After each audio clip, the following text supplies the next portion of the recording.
Coba sekarang Bu Nurul jelaskan, kalian lihat itu ya.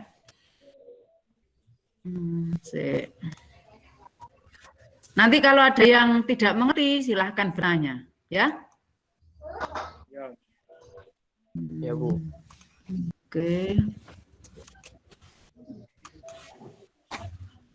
Sudah terlihat? Terlihat Bu. Anak-anak kelihatan ini? Oke. Kelihatan Bu. Kelihatan Bu. Saya jelaskan biar Bu Nurul tidak panjang-panjang di Vicon ini, ya. Oke. Sebelum ke soal, nah, ini dulu. Jadi pada manusia kita itu tersusun atas sel gitu ya. Manusia misalkan usia 30 tahun itu selnya itu ada sekitar 37 triliun. Kalian bayangkan jumlah banyaknya itu. Jadi semakin besar seseorang itu otomatis selnya semakin banyak. Gitu ya. Nah, di dalam sel itu ada inti selnya itu baru ada kromosom gitu loh. Jadi ini inti sel, di dalamnya ini kromosom. Lah kromosom itu bentuknya bagaimana?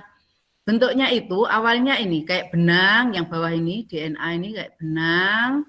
Nah, benang ini akan berikatan dengan protein. Ini yang warnanya ada yang kuning, ada yang merah, ada yang biru, itu adalah proteinnya.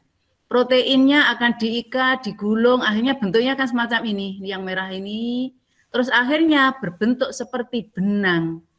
Benang ini berkumpul di inti sel. Nah, kapan benang ini akan memadat? Pada saat terjadi pembelahan. Apakah itu secara mitosis maupun secara meiosis. Itu. Jadi awalnya ya benang tipis sekali begini, dia akan memadat pada saat pembelahan. Nah, kromosom kita itu ini kromosom kita itu satu sel ya, satu sel itu kan ada seperangkat kromosom. Kromosom jumlahnya 46 kalau tidak berpasangan. Ini gambarnya. Nih, kromosom kita itu seperti ini loh. Ini yang kanan itu yang secara nyata dilihat di mikroskop, bentuknya seperti ini. Jadi ada yang atas itu yang pendek, bawahnya yang panjang, ada yang atas bawah ini panjangnya sama, bermacam-macam. Kalau dihitung jumlahnya ada 46. Nah, kalau dihitung secara berpasangan, ternyata jumlahnya 23 pasang. Itu hanya satu sel. Jadi satu sel terdiri dari 46 kromosom atau 23 pasang kromosom. Nah, kalau kromosomnya ada 5, berarti ada berapa? Salah. Kalau selnya ada 5, berarti kromosomnya ada berapa? Ya 5 kali 46 itu kromosomnya. Kalau kromosomnya ada 100, ya berarti 100 kali 46. Saya langsung ke soal kita ya. Soal kita kan kemarin gini. Satu sel terdiri dari 46 kromosom atau 23 pasang kromosom. Kalau ditulis ya, ditulis 46 kromosom itu sama dengan 44A ditambah XY. Atau boleh ditulis 44A ditambah XX. Jadi yang 44A ini adalah gonosom, penyusun tubuh. Kalau yang XY atau XX itu adalah sel kelamin kita. Ya, sel kelamin. Untuk yang laki-laki itu adalah XY, yang perempuan adalah simbolnya XX. Bagaimana kalau 23 pasang? 23 pasang penulisannya adalah 22AA gitu ya, karena berpasangan maka AA. Kalau tidak berpasangan hanya A seperti yang 44 ini. Ditambah XY untuk simbol laki-laki atau 22AA ditambah XX untuk yang wanita. Jadi kalau di soal kita, jika dalam tubuh kita tersusun 100 sel, maka kromosom kita ada 46 kali 100. Karena satu sel itu terdiri dari 46 kromosom, sehingga ada 4.600 kromosom. Nah, di soal itu yang AA berapa? Kalau kita hitung pasangan ya berarti 22 AA kali 100 berarti 2.200 pasang kromosom. Yang XY karena di soalnya kemarin itu XY, maka yang tersusun adalah 1 XY kali 100 berarti ada 100 XY. Kalau ditanya jenis kelaminnya apa tubuh itu? Laki-laki. Karena kemarin itu di situ dituliskan bahwa XY, belakangnya XY, itu jawabannya. Jadi di soal kemarin itu, satu soal, nomor 1 ini A, nilainya 12,5, B 12,5, C 12,5, D 12,5. Jadi kalau di total untuk nomor 1, itu nilainya adalah 50. Jadi nanti silahkan dilihat kalian dapat nilai berapa. Kalau salah, Bu Nurul beri nilai masing-masing jawaban itu 5. Jadi kalau kamu menjawab 4 salah semuanya, di nomor 1 kamu sudah dapat nilai 20. Kalau hanya dijawab 1 ya hanya dapat 5. Ada pertanyaan untuk soal nomor 1? Ya Bu, mengerti Bu. Sudah ya? Berarti satu sel isinya 46 kromosom atau 23 pasang kromosom. Sudah? Bisa dilanjutkan nomor 2? Sudah. Bisa. Oke. Ya, Bu. Ya Bu, bisa Bu. Sekarang yang saya mau lanjutkan yang nomor 2. Yang nomor 2, kemarin soalnya begini, bagaimana bedanya profase tahap 1 di mitosis dengan profase tahap 1 di meiosis. Jadi sama-sama profase. Kalian ingat bahwa pembelahan sel itu ada 2, yaitu mitosis dan meiosis. Kalau mitosis itu untuk sel tubuh, jadi tubuh dari bayi menjadi dewasa. Kenapa kok tubuhnya menjadi membesar? Karena ada pembelahan mitosis.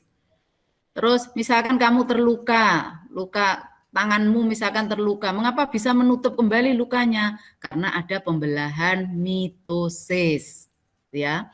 Kalau pembelahan meiosis itu ini proses yang terjadi pada sel kelamin. Misalkan untuk memproduksi ini sperma. Kalau yang wanita untuk memproduksi sel telur, gitu ya. Nah, pembelahan mitosis maupun meiosis itu melalui tahap PMAT, gitu ya. Profase, metafase, anafase, dan telofase. Ya, jadi ada 4 tahap. Kalau meiosis terjadi 2 kali, PMAT 2 kali, kalau pada mitosis hanya 1 kali. Nah, pada profase mitosis, kalian lihat ini, kromatinnya yang berbentuk benang itu sebenarnya hanya 1. Ini ada warna abu-abu sama hijau. Tetapi pada profase maka akan terjadi penggandaan dan penebalan kromosom. Ini yang abu-abu menjadi ada 2. Disebut dengan sister kromatid, gitu ya. Ini sister kromatid itu penggandaannya. Terus ini jadi pada profase 1 itu terjadi penebalan dan penggandaan sister kromatid untuk profase mitosis.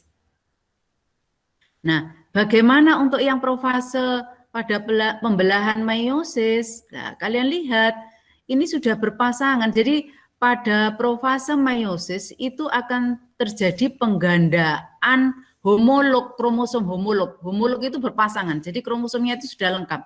Kalau yang di profase kan hanya separuh ini kan ya. Makanya disebut dengan sister kromatid. Nah, kalau di meiosis tidak, dia sudah terbentuk homolog. Jadi ini sudah lengkap, sudah berpasangan.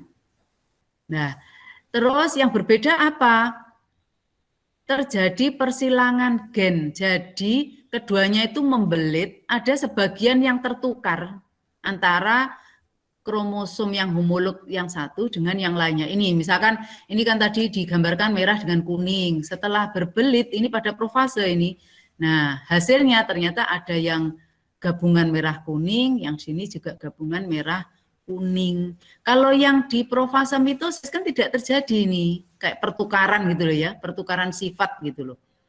Ini untuk yang profase pada mitosis, yang satu profase pada meiosis. Itu ya. Jadi kadoprofase mitosis itu penggandaannya lengan kromosom atau sister kromatid. Kalau pada profase meiosis itu penggandaannya kromosom homolog dan terjadi persilangan gen, itu yang berbeda. Nah, ini nanti kamu lihat, kamu dapat nilai berapa. Karena ini 2 jawaban, maka masing-masing 12,5. Yang profase mitosis itu alasannya apa? 12,5. Yang profase meiosis itu 12,5. Sehingga soal nomor 2, kalau kalian benar, itu nilainya 25. Nah, sekarang soal yang ketiga. Soal yang ketiga itu ada pertanyaan pembelahan meiosis pada tahap metafase 1 dan metafase 2. Kalian lihat bahwa pembelahan meiosis itu terjadi 2 kali, PMAT 1 dan PMAT 2. Nah, pada metafase inilah kromosom itu terlihat gitu ya, pemadatannya kelihatan. Kalau metafase tahap 1 itu yang berjejer di ekuator. Ekuator itu garis tengah, gitu ya. Ekuator itu adalah kromosom homolog. Jadi ini pink dengan biru, yang sini biru dengan pink. Jadi yang tersusun berpasangan homolognya. Sementara pada metafase tahap 2 itu satu-satu tidak berpasangan homolognya. Ya, jadi yang atas ini pink, yang tengah biru, terus pink lagi, ini biru. Sehingga kalau terjadi metafase anafase, maka kalau yang metafase tahap 1 ini yang berpisah homolognya. Satu biru ini ke kanan, pinknya ke kiri, misalkan yang atas ini. Yang bawah pinknya yang ke kanan, birunya ke kiri. Jadi yang terpisah homolog. Tetapi kalau metafase anafase tahap 2 itu yang terpisah sisternya. Ini lepas separuh, ini lepas separuh, ini lepas separuh ke kanan, ini lepas separuh ke kiri. Itu bedanya anafase untuk tahap 2 dan anafase tahap 1. Jadi saya ulangi, pembelahan meiosis metafase tahap 1, tahap 1 itu yang berjejer adalah pasangan homolog. Jadi homolog yang berpasangan, tetapi kalau metafase tahap 2 homolognya tidak berpasangan. Ya, makanya disebut kromosomnya berbaris satu-satu, yang sini kromosom homolognya berpasangan. Sama, ini karena 2 jawaban, maka masing-masing nilainya 12,5, sehingga kalau benar adalah 25. Nah, itu pembahasan dari soal yang sudah Bu Nurul berikan. Di materi selanjutnya, itu di materi pembelahan sel, ini ada proses spermatogenesis. Jadi spermatogenesis itu adalah proses terbentuknya sel sperma. Kapan terjadi? Sel sperma ini kapan terjadi?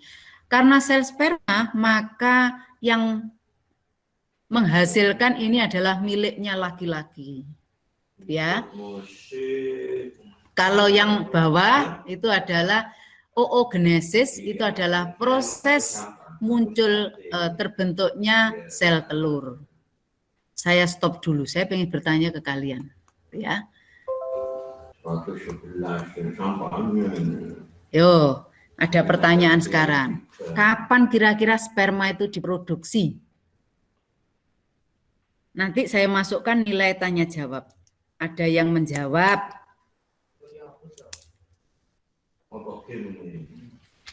Ayo, kapan kira-kira sperma itu diproduksi? Ini seharusnya yang paling bisa menjawab adalah laki-laki. Ada yang mau menjawab? Salah, enggak apa-apa, silakan dicoba. Kapan kira-kira laki-laki memproduksi sperma? Rio mau menjawab? Ya Bu, secara langsung. Kapan? Langsung. Bukan secara, maksudnya begini, kapan? Kira-kira usia berapa kalian tuh memproduksi sperma? Kira-kira umur 9 itu.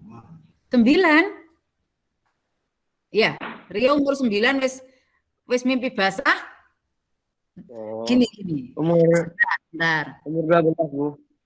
Buktinya kita itu, kalian itu memproduksi sperma itu adalah kalau sudah mengalami mimpi basah. Kalau saya ngomong mimpi basah, yang laki-laki mesti sudah mengerti. Kapan kira-kira kalian mengalami mimpi basah? Pada umur 13-14 tahun. Oke, benar Aril. Ya, jadi kalau kalian sudah puber, gitu ya. Tandanya apa kalau laki-laki itu puber? Yang wanita boleh menjawab juga. Apa kira-kira tandanya kalau laki-laki puber? Mimpi basah. Gantian yang jawab. Zainur dulu. Mimpi basah, Bu. Mimpi basah terus. Terus mimpi basah. Apalagi? Suara membesar, Bu. Betul. Mimpi basah, suara membesar. Apalagi? Memiliki jakun. Memiliki jakun, betul. Ada yang lainnya? Mimpi basah, suara membesar, memiliki jakun. Dan ini bidangnya apa ya? Pundaknya laki-laki itu semakin melebar. Itu juga ciri-ciri anak yang sudah mimpi basah atau puber. Terus tumbuhnya rambut di tempat tertentu, benar nggak? Nah itu Pak Ari sudah ngomong, Ya, Bu. kumis, jadi kan sudah kumisen. Apalagi munculnya rambut di ketiak dan sebagainya, kalian mesti mengerti. Itu ciri-cirinya berarti laki-laki sudah puber. Kalau sudah puber secara Islam gitu ya, laki-laki maupun perempuan itu sudah wajib sholat, sudah wajib melaksanakan kewajiban secara Islam. Begitu kamu tinggalkan, maka dosanya sudah mengenai kalian sendiri. Catat itu ya. Nah, proses pembelahan sel agar menghasilkan sperma itu yang disebut dengan spermatogenesis. Bagaimana prosesnya? Proses pembelahannya yaitu terjadi 2 proses pada mitosis dan meiosis. Yang di materi Bu Nurul, rangkuman materi. Sekarang saya lanjutkan yang oogenesis. Oogenesis itu adalah proses menghasilkannya wanita itu menghasilkan sel telur. Berarti cirinya salah satunya juga puber, wanita itu puber. Bagaimana ciri-ciri perempuan yang puber? Ada yang bisa menjawab? Saya, Bu. Rio ditahan dulu ya. Yang lainnya? Saya, Bu. Apa? Adinda. Payudara membesar. Ya, betul. Payudara besar. Apalagi Adinda? Pinggul membesar. Pinggul membesar, benar. Payudara membesar. Apalagi? Tumbuh rambut. Untuk wanita dikatakan puber. Tadi apa ya? Pinggul membesar, payudara, tumbuh rambut. Satu lagi, yang lainnya. Andida, tahan, jangan. Yang lainnya, apalagi ciri wanita dikatakan puber selain 3 ini? Saya ulangi ya, yang puber untuk wanita, payudara membesar, tumbuh rambut, dada membesar, melebar, kurang 1 lagi. Apa? Mengalami menstruasi. Betul, mengalami menstruasi. Ini ciri-ciri wanita yang sudah puber. Itu ya. Berarti kalau sudah puber, kalian sudah berkewajiban menjalankan semua yang diperintahkan di agama. Ada pertanyaan? Sudah ada, Bu. Sudah mengerti ya? Ya, Bu. Guru menjelaskan sebentar ini. Untuk yang wanita itu agak berbeda sedikit dibanding yang laki-laki untuk proses pembelahan selnya. Saya mulai dari yang laki-laki dulu. Lihat ini. Spermatogonium itu adalah apa ya? Bahan dasarnya untuk menjadi sperma. Jadi spermatogonium itu nanti akan membelah secara mitosis Kalian ingat, mitosis itu pembelahannya kalau induknya memiliki 46 kromosom. 46 kromosom itu disimbolkan 2N. Dikenal dengan istilah diploid. Ya. Jadi 46 kromosom atau 23 pasang kromosom itu simbolnya 2N. Diberi istilah diploid. Nah, karena spermatogonium membelah secara mitosis menjadi spermatosit primer, ini karena secara mitosis, maka kalau induknya diploid, maka anaknya juga diploid. Itu satu ciri dari pembelahan mitosis. Nah, kalau sudah jadi 2N, ini spermatosit primer, dia akan membelah secara meiosis. Kita ingat pembelahan meiosis itu ada dua, meiosis 1 dan meiosis 2. Meiosis 1, dia akan menjadi spermatosit sekunder. Yang tadinya spermatosit primer itu diploid, dia akan membelah menjadi haploid. Sehingga simbolnya hanya N. Kalau 46 kromosom, maka N ini berarti dia hanya tinggal 23 kromosom. Ya. Terus setelah itu dia akan membelah lagi meiosis untuk tahap kedua, dia menjadi spermatid dengan ciri haploid. Nah, terus dia akan dari spermatid dia akan mengalami diferensiasi. Diferensiasi itu adalah ini penyesuaian fungsi gitu ya. Yang tadinya bentuknya bulat ini dia akan menjadi sperma yang bentuknya seperti ini. Dia punya kepala, dia juga memiliki ekor. Ini sperma kalian. Satu kali diproduksi jadi satu spermatogonium itu akan menghasilkan 4 sel sperma. Padahal ini satu kali spermatogonium ya, satu spermatogonium. Padahal satu kali diproduksi itu bisa berjuta-juta sperma. Itu ya. Nah, sekarang ini silahkan diperhatikan. Untuk yang oogonium, oogonium itu adalah pembelahan sel kelamin untuk menghasilkan sel telur atau ovum. Nah, sama, lihat ini. Oogonium, kalau yang laki-laki tadi spermatogonium, hampir sama. Oogonium ini akan 2N membelah secara mitosis juga ke oosit primer, jadi 2N ke 2N, mitosis. Nah, oogonium ke oosit pembelahan ini terjadi begitu bayi lahir itu di ovariumnya itu dia sudah memiliki oosit primer yang jumlahnya sekitar 20 jutaan gitu ya. 20.000 lah. Bukan jutaan, 20.000 oosit primer. Dan dia akan diam menunggu sampai wanita itu puber menstruasi. Sampai wanita puber. Puber itu adalah ditandai dengan menstruasi. Menstruasi itu apa? Menstruasi itu sebenarnya keluarnya ovum dari tubuh wanita. Jadi kalau dia sudah memproduksi ovum keluar, maka menstruasi berarti wanita itu sudah puber, gitu ya. Oosit primer akan membelah secara mitosis, ini ya. Tahap satunya itu akan menjadi oosit sekunder dan badan polar. Kalian lihat ini ada badan polar. Terus oosit sekunder akan membelah ke meiosis tahap 2 itu menjadi ootit. Setelah itu mengalami diferensiasi menjadi ovum. Kalian lihat satu oogonium dari proses pembelahan ini akan menjadi ovum. Satu ovum plus 3 badan polar. Jadi kalau laki-laki itu satu spermatogonium menjadi 4 sperma. Kalau wanita, satu oogonium itu menjadi satu ovum dan 3 badan polar. Itu ya, jadi agak berbeda. Sampai di sini ada pertanyaan. Ini yang lainnya, mengerti ya? Ibu.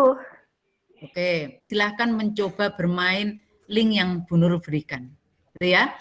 Terus kalau sudah nanti akan saya beri materi untuk memperbaiki jawabanmu di link. Jadi coba dulu kamu kerjakan. nilainya berapapun, jangan khawatir gitu ya. Satu orang menjawab hanya satu kali, memainkan hanya satu kali. Tidak boleh curang, karena nanti kelihatan. Kalau kamu menjawab 2 kali, nanti akan kelihatan dari hasilnya. Ngerti ya? Anak-anak, besok lagi, kapan lagi kalau ada pertemuan Bu Nur minta Vicon, segera bergabung, biar kita tidak lama-lama, biar kuotamu tidak terlalu banyak habis, dan materi yang Bu Nur berikan itu jelas. Gitu ya? Oke, saya akhiri untuk Vicon hari ini. Terima kasih yang sudah hadir. Assalamualaikum warahmatullahi wabarakatuh. Kalian boleh. Waalaikumsalam warahmatullahi wabarakatuh. Waalaikumsalam warahmatullahi wabarakatuh.